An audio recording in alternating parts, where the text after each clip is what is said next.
Hello बेटा everyone, कैसे हो आप सब लोग। Welcome to I chemistry channel. तो चलिए वीडियो शुरू करते हैं स्टूडेंट्स आज की। तो देखो लास्ट वीडियो में हमने मास और क्या डिस्कस करा था, मास और वेट में क्या डिफरेंस होता है बेटा। लास्ट वीडियो में क्या डिस्कस करा था, mass and weight. 11th class का टॉपिक है बेटा मास एंड वेट। तो मास क्या था बेटा, मास क्या था, उस टोटल सब्सटेंस का कितना अमाउंट उसमें एग्जिस्ट करता है वो कहलाता था मास। ठीक हो गया। और वेट क्या था बेटा, force exerted due to gravity. ठीक हो गया। वेट चेंज हो सकता है बट मास एक कांस्टेंट क्वांटिटी है। ठीक हो गया। मास यहां पर भी वही रहेगा और मून पर भी वही रहेगा। ठीक हो गया। बट वेट चेंज होगा बेटा। वेट क्योंकि वेट क्या होता है, W इक्वल्स टू mg, यानी mass exerted, force exerted due to gravity. Okay बेटा। तो यानी अगर वेट की मैं बात कर रहा हूं, अर्थ पर वेट अलग होगा और मून पर वेट अलग होगा। ये हमने डिस्कस करा था लास्ट वीडियो में। ठीक है बेटा। अब देखो नेक्स्ट पढ़ते हैं हम वॉल्यूम। क्या बेटा, वॉल्यूम। ओके बेटा। तो देखो वॉल्यूम क्या है बेटा, वॉल्यूम क्या है, वॉल्यूम क्या होता है बेटा। अगर मैं यूनिट्स की बात करता हूं तो लेंथ क्यूब होता है इसकी यूनिट। क्या होती है बेटा वॉल्यूम की, लेंथ क्यूब। ओके जी। यानी लेंथ का स्क्वायर, लेंथ का क्यूब हो गया बेटा। और लेंथ की हमें एसआई यूनिट पता है, हमने लास्ट वीडियो में पढ़ी थी। क्या है बेटा, मीटर हो गया। तो क्या हो जाएगी एसआई यूनिट होगी बेटा metre cube. Okay, is it clear और नॉट। इतनी बात क्लियर है बेटा। ओके, वॉल्यूम की एसआई यूनिट होगी मीटर क्यूब। तो वॉल्यूम जैसे मान लो किसी का भी मैं वॉल्यूम निकालना चाहता हूं, अगर मैं क्यूब का वॉल्यूम निकालना चाहता हूं तो वॉल्यूम ऑफ क्यूब क्या होता है बेटा, length into breadth into height. समझ रहे हो बात। तो इस वजह से बेटा लेंथ की क्या होगी बेटा, मीटर होगी। ये भी मीटर में, ये भी मीटर में। तो इस वजह से वॉल्यूम की क्या हो जाएगी बेटा, मीटर क्यूब हो जाएगी। ठीक हो गया यूनिट। इज इट क्लियर और नॉट। बट इन जनरल अगर मैं बात करता हूं, जितने भी लिक्विड का मेजरमेंट किया जाता है ऐसा यूनिट में ना करके बेटा लीटर में यूज करते हैं। जैसे हम कहते हैं ना भाई 1 लीटर दूध दे दो, पानी कितना लीटर है। ठीक है। तो हम वाटर की बोटल्स लेते हैं कि भाई 1 लीटर की हमें वो दे दो, क्या बोलते हैं बेटा, वाटर की बोतल दे दो। समझ रहे हो बात, 500 ml की वाटर की बोतल दे दो। तो बेसिकली जो लिक्विड्स की मेजरमेंट की जाती है ना, वो किस में की जाती है, लीटर्स में की जाती है, नॉट इन एसआई यूनिट्स। ठीक हो गया। एसआई यूनिट्स मीटर क्यूब है बट लीटर में मेजरमेंट की जाती है। ठीक हो गया। तो कुछ कन्वर्जन फैक्टर आप ध्यान रखो बेटा। 1 मीटर क्यूब में कितना होता है बेटा, 10⁻³ होता है। समझ रहे हो बात। 1 metre cube equals to 10⁻³ litre cube, 3 litre. और 1 लीटर में क्या होता है बेटा, 10⁻³ सेंटीमीटर क्यूब होता है। ये बात ध्यान रखना। सही है बेटा बात। इज इट क्लियर और नॉट। वॉल्यूम समझ में आया आपको क्या होता है बेटा। अब नेक्स्ट बढ़ते हैं डेंसिटी पर। किस पर बेटा, डेंसिटी। ओके। अब देखो डेंसिटी क्या होता है बेटा, डेंसिटी समझो कि अमाउंट ऑफ सब्सटेंस की, कि किसी भी सब्सटेंस का जो मास है पर यूनिट वॉल्यूम, यानी m/v। यानी किसी भी सब्सटेंस का मास पर यूनिट वॉल्यूम, मतलब एक यूनिट वॉल्यूम में वो कितना मास ऑक्युपाई कर रहा है वो कहलाएगा बेटा density. Okay, is it clear और नॉट। इसको किससे रिप्रेजेंट करते हैं, डी से रिप्रेजेंट किया जाता है जी। ठीक हो गया। तो क्या हो जाएगा, मास अपॉन वॉल्यूम बेटा जी। समझ रहे हो बात। इज इट क्लियर और नॉट। मास की क्या होता है बेटा, अगर मैं यूनिट्स की बात करता हूं केजी होता है। ओके बेटा, इज इट क्लियर और नॉट। इतनी बात क्लियर है। मास की क्या होती है बेटा, केजी। वॉल्यूम की अभी मैंने आपको बताई ऐसा यूनिट मीटर क्यूब होगी। तो क्या हो जाएगी बेटा, केजी पर मीटर क्यूब। क्या हो जाएगी, केजी पर मीटर क्यूब। ठीक है। तो डेंसिटी क्या होगी, मास पर unit volume of any substance is known as density. Okay जी। अब जो साइंटिस्ट जो होते हैं ना बेटा, वो जो डेंसिटी, अब जो किलोग्राम और मीटर क्यूब में ना ज्यादा वैल्यू आती है, मतलब हाई वैल्यू आती है, तो अपनी कन्वीनियंस के लिए ये क्या करते हैं, इसको मेजर किया जाता है ग्राम पर सेंटीमीटर क्यूब में मेजर करते हैं। ठीक हो गया डेंसिटी को। ओके जी, समझ रहे हो बेटा। तो डेंसिटी किस में मेजर करते हैं, जितने भी साइंटिस्ट या मतलब क्वेश्चन किसी भी न्यूमेरिक, कोई भी टाइप का न्यूमेरिकल आएगा ना, तो ग्राम पर सेंटीमीटर क्यूब में होगी, ताकि हमारी इजी वैल्यू आ सके। क्योंकि किलोग्राम पर मीटर क्यूब में ज्यादा वैल्यू आती है। जैसे मैं एग्जांपल की बात करता हूँ बेटा, जो वाटर होता है ना, उसकी डेंसिटी कितनी होती है, वाटर डेंसिटी कितनी होती है बेटा, वाटर की डेंसिटी होती है 1 ग्राम पर सेंटीमीटर क्यूब। ठीक है बेटा, बात क्लियर है या नहीं, इतनी बात क्लियर है या नहीं बेटा जी। डेंसिटी सभी को समझ में आया। डेंसिटी को रिप्रेजेंट करते हैं डी से, और डेंसिटी होती है मास पर यूनिट वॉल्यूम, यानी m/v। ओके बेटा जी। अब बढ़े आगे। अब नेक्स्ट है बेटा, नेक्स्ट सब टॉपिक है बेटा हमारा, क्या है बेटा, हमारा टेम्परेचर। क्या है, टेम्परेचर। अब देखो टेम्परेचर सभी को पता है भाई क्या होता है, टेम्परेचर को टी से रिप्रेजेंट किया जाता है। अब जो टेम्परेचर का मेजरमेंट के लिए बेटा 3 मेजरमेंट्स हैं बेसिकली। टेम्परेचर को मेजर करने के लिए 3 पैरामीटर्स बनाए गए हैं। क्या पैरामीटर्स है बेटा? पहला है डिग्री सेल्सियस, दूसरा है डिग्री फॉरेनहाइट और तीसरा है बेटा केल्विन। ठीक हो गया। 3 पैरामीटर्स पर टेम्परेचर को डिफाइन किया जाता है। ओके जी। अब जो डिग्री सेल्सियस है, ध्यान से समझना बेटा, जो डिग्री सेल्सियस है वो लाई करता है 0 डिग्री सेल्सियस से 100 डिग्री सेल्सियस पर। ठीक हो गया। यानी इसकी मेजरमेंट्स की लिमिट है 0 डिग्री सेल्सियस से 100 डिग्री सेल्सियस। ठीक है बेटा। अब फॉरेनहाइट की अगर मैं बात करता हूं बेटा, फॉरेनहाइट ये बेसिकली 3 साइंटिस्ट थे जिन्होंने अपने पैरामीटर्स बनाए कि आप टेम्परेचर इस पैरामीटर्स में मेजर कर पाओगे। ठीक हो गया। एक सेल्सियस हमारा साइंटिस्ट था, फॉरेनहाइट साइंटिस्ट था और तीसरा केल्विन साइंटिस्ट था। ठीक हो गया। तो डिग्री सेल्सियस की जो लाई करेगा, कहां से कहां तक लाई करेगा? 0 से ये पैरामीटर यानी ये स्केल लाई करेगा 0 डिग्री सेल्सियस से 100 डिग्री सेल्सियस के बीच में। ठीक है बेटा बात। ओके। डिग्री फॉरेनहाइट की अगर मैं बात करता हूं तो ये लाई करेगा इसका स्केल 32 डिग्री सेल्सियस से 212 डिग्री फॉरेनहाइट। ठीक है, बाई मिस्टेक। ठीक है। तो बेटा जो डिग्री फॉरेनहाइट है ना, वो वाला पैरामीटर कहां से कहां तक लाई करेगा? 32 डिग्री फॉरेनहाइट से 212 डिग्री फॉरेनहाइट के बीच में लाई करेगा।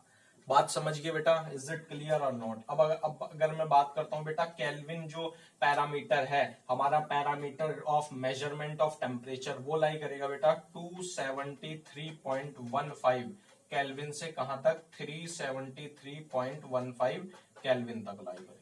समझ गए बात या नहीं? ओके बेटा।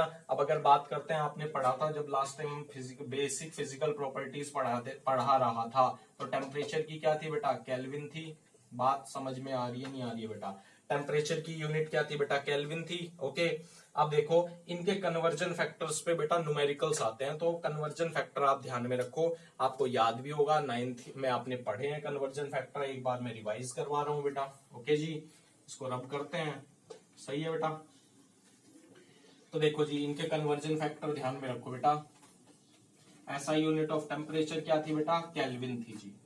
ओके जी, समझ रहे हो बात? देखो जी, conversion factors of temperature, conversion factors of temperature, conversion factors of temperature. तो देखो बेटा, डिग्री सेल्सियस को पहले कन्वर्ट करते हैं किसमें बेटा? फॉरेनहाइट में। तो क्या होगा फॉरेनहाइट में? क्या होगा बेटा? डिग्री फॉरेनहाइट में क्या करेंगे? 9/5 इंटू डिग्री सेल्सियस प्लस 32। समझ रहे हो बात?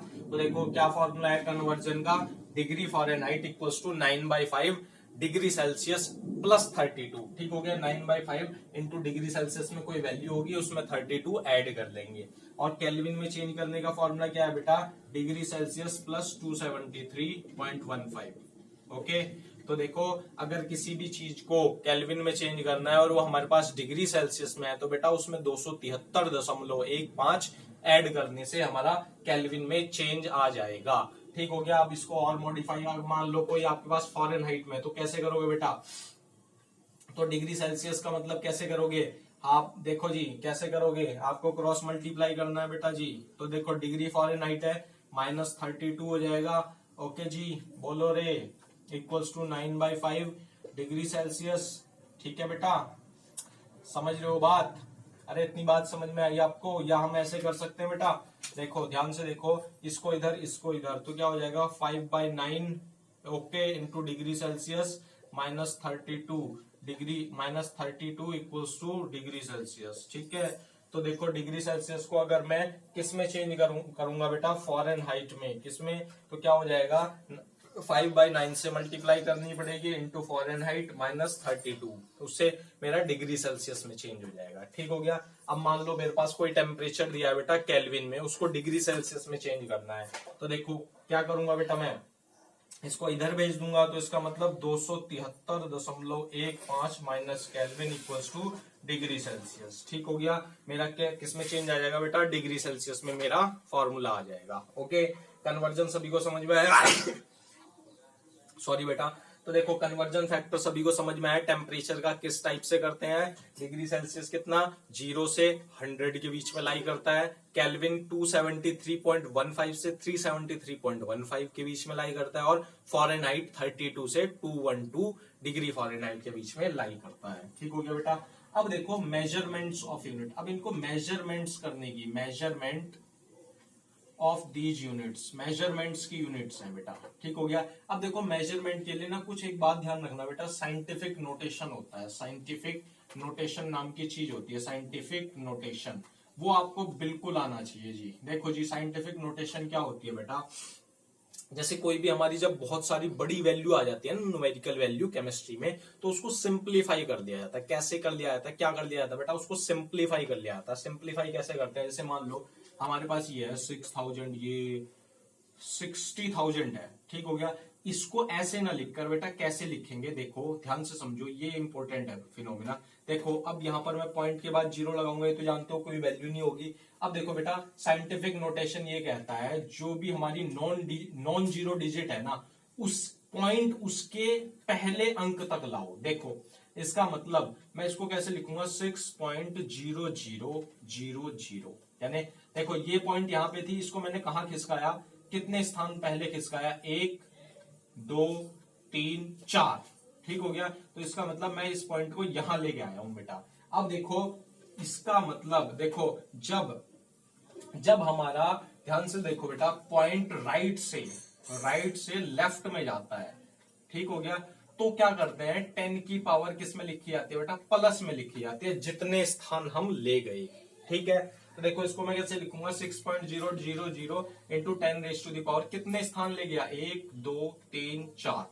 तो 10 रेज टू दी पावर +4 हो जाएगा जी। सही है बात। तो ये साइंटिफिक नोटेशन है बेटा इतनी बड़ी यूनिट को लिखने का। नहीं समझ में आया, दूसरा एग्जांपल देखो बेटा, अगर ये समझ नहीं आया आपको तो देखो मान लो एक ऐसे लिखा है 625474444, ये कुछ हमारी वैल्यूज आई है बेटा। तो देखो अभी कहीं पॉइंट नहीं है, तो यहां इसके बाद पॉइंट लगा दो जी, ठीक है, बात क्लियर है। अब देखो बेटा मैंने आपको बताया कि जो भी साइंटिफिक नोटेशन होता है ना, यानी पहली डिजिट के बाद पॉइंट कहता है, साइंटिफिक नोटेशन ये कहता है। तो देखो बेटा इस पॉइंट को कहां खिसकाऊंगा, मैं इधर खिसका के ले जाऊंगा, ठीक हो गया। तो देखो कहा कितनी डिजिट तक खिसकाया, तो 1 2 3 4 5 6 7 8 9, तो 9 डिजिट तक खिसकाया, तो 7.23 पॉइंट के बाद 2 डिजिट तक हमारा वैलिड होता है, ठीक हो गया। जनरल फिनोमिना ये कहता है पॉइंट के बाद दो डिजिट तक लिखो, ठीक है, into 10 raise to the power, देखो कितने डिजिट किसका आया, 1 2 3 4 5 6 7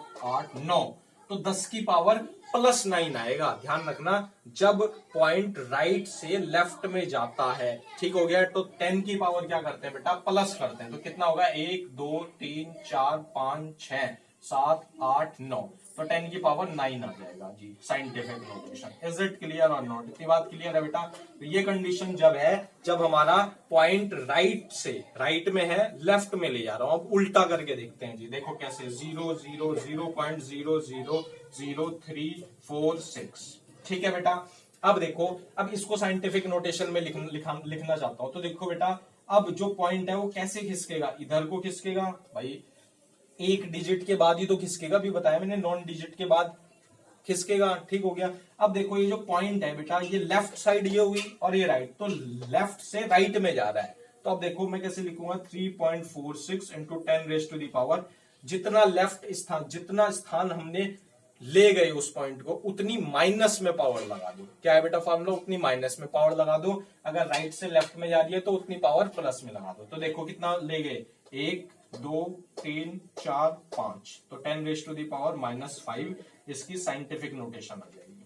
नहीं समझ में आई बात, अरे बात समझ में आई बेटा या नहीं, साइंटिफिक नोटेशन में सभी को लिखना आ गया या नहीं बेटा, नहीं आया तो कमेंट करके जरूर बताना। तो इसी के साथ ये वीडियो यहीं पर खत्म हो जाती है। Thank you.